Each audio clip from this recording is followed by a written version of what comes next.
हिंदी में हमने पिछले ऑडियो लेक्चर में दोस्तों द्वंद्व समास के बारे में पढ़ा, जिसमें हमने देखा कि दोनों पद क्या होते हैं, प्रधान होते हैं, यानी कि पूर्व पद ही प्रधान होता है, उत्तर पद ही प्रधान होता है, और उनके बीच में योजक चिन्ह लगे रहते हैं, जैसे और, अथवा या एवं लगा रहता है, जैसे भाई और बहन, भाई बहन, गंगा और यमुना, गंगा यमुना। तो दोस्तों ये हम इसके बारे में डिस्कशन कर चुके हैं। आज हम डिस्कशन करने वाले हैं द्विगु समास के ऊपर। और द्विगु समास में दोस्तों क्या होता है इसके बारे में देखते हैं कि इस समास में पहला शब्द संख्यावाची विशेषण होता है और दूसरा पद प्रधान होता है।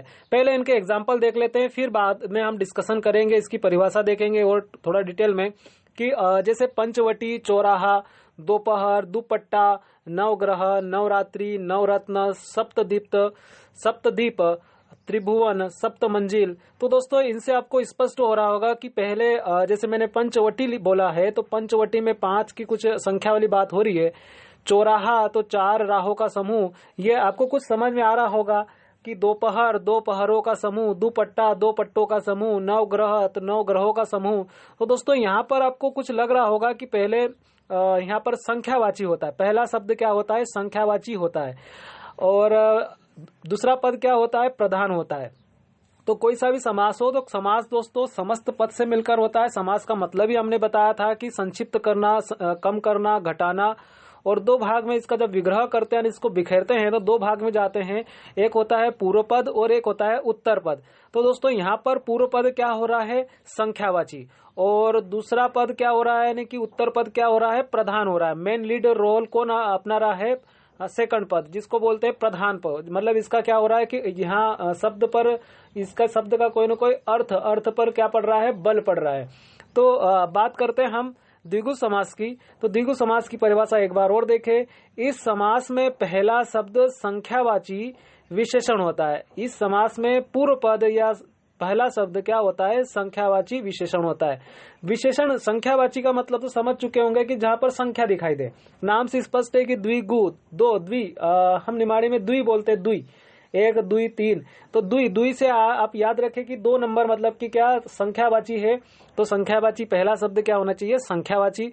विशेषण की बात आ रही कि इस समास में पहला शब्द संख्यावाची विशेषण होता है। विशेषण का मतलब ये होता है कि किसी की क्या करना, विशेषता बताना, उसे क्या कहते हैं, विशेषण कहते हैं। जैसे कि कोई व्यक्ति है तो वो लंबा है, छोटा है, बड़ा है, काला है, दयालु है, भारी है, सुंदर है। तो ये दोस्तों क्या है, विशेषण बता रहा है, यानी विशेषता बता रहा है।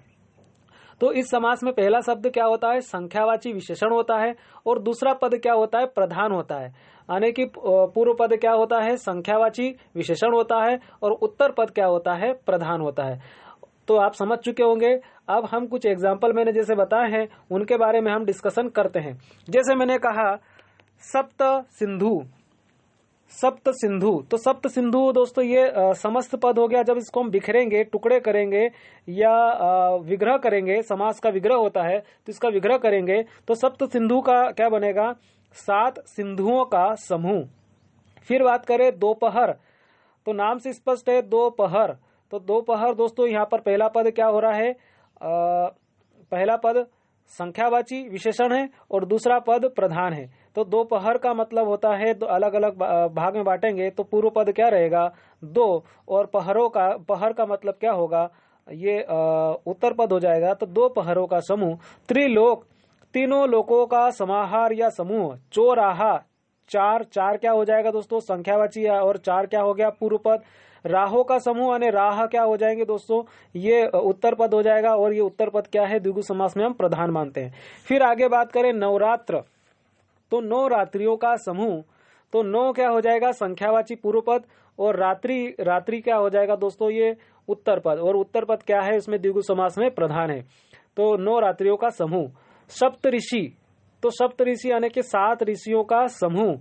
पंचमढ़ी, तो 5 क्या हो जाएगा दोस्तों, संख्यावाची है ना, और मढ़ियों का समूह, यानी कि ये क्या हो जाएगा, उत्तर पद, जो कि पूर्व पद से क्या है, प्रधान है। सप्ताह, 7 दिनों का समूह। तो 7 क्या हो जाएंगे, संख्यावाची, 7 क्या हो जाएगा, पूर्व पद, उत्तर पद क्या रहेगा, दिन, तो दिनों का समूह सप्ताह, 7 दिनों का समूह सप्ताह। त्रिकोण, 3 कोणों का समाहार या समूह त्रिकोण। तिरंगा, 3 रंगों का समूह। ये दोस्तों आपको समझ में आ रहा होगा। जैसे और एक एग्जांपल देखें हम कि शताब्दी, शताब्दी, तो शताब्दी दोस्तों क्या होता है? 100 अब्दों का समूह। 100 क्या हो गया? संख्यावाची, और संख्यावाची जो है यह प्रधान नहीं हो सकता, ये बात याद रखें। 100 संख्यावाची है, यानी कि ये क्या है? संख्यावाची है और विशेषण होता है। अब्दों का समूह, तो अब्द जो हो गए दोस्तों ये क्या हो जाएंगे? ये हो जाएंगे, अब्दों का मतलब होता है वर्ष। 100 अब्दों का समूह यानी कि 100 वर्षों का समूह, जिसको हम क्या कहते हैं? शताब्दी।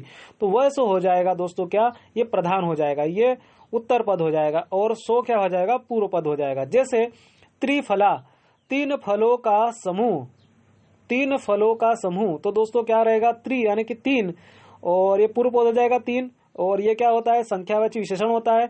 फलों का समूह यानी फल क्या हो गया दोस्तों? उत्तर पद, ये क्या होता है? प्रधान होता है।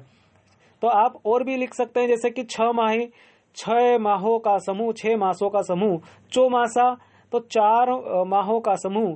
फिर बात करें तिमाही, तो 3 माहों का समूह। सप्ताह, तो सप्ताह का क्या बन जाएगा दोस्तों? 7 दिनों का समूह। तो ये आप समझ चुके होंगे